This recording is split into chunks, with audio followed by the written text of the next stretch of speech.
Bueno, este segundo lo saludo con gusto. La semana pasada vimos las notas de Sonidos del Silencio. Ahora aquí está la letra.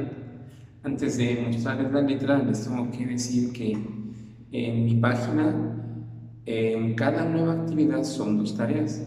Una tarea es de la programación de Aprende en Casa y la otra es sobre el video que yo coloque cada semana.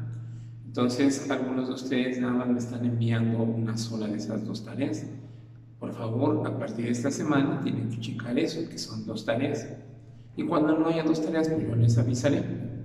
Bien, la letra de Sonidos del Silencio dice: así tenga que llorar, iré contigo a recordar los días felices que de amor te di, que se fueron para no volver. Tu mirada y el recuerdo de tu voz, sin amor, Sonidos del Silencio. Segundo párrafo, y sé que tengo la razón, que estoy perdiendo el corazón. Siempre quiero regresar a ti, mas te siento tan lejos de mí. Solo puedo oír la voz del ayer. Sin amor, mejor es el silencio. Bien, ustedes la van a copiar en su cuaderno y hacerme un dibujo. Recordarán que siempre pido un dibujo para que acompañe su canción. Puede ser sobre la letra o puede ser cualquier motivo. El chiste es que el dibujo sea como un fondo de agua.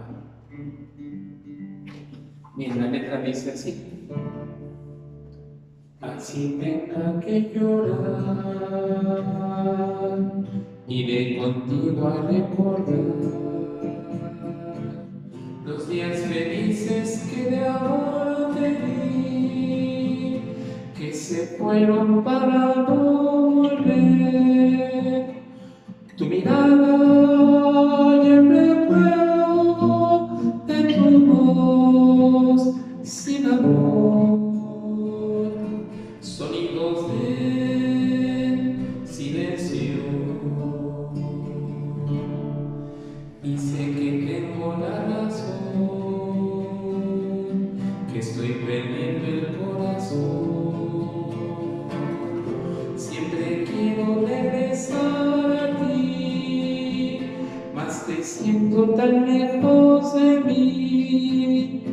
Solo puedo oír la voz del ayer, sin amor. Mejor es el silencio.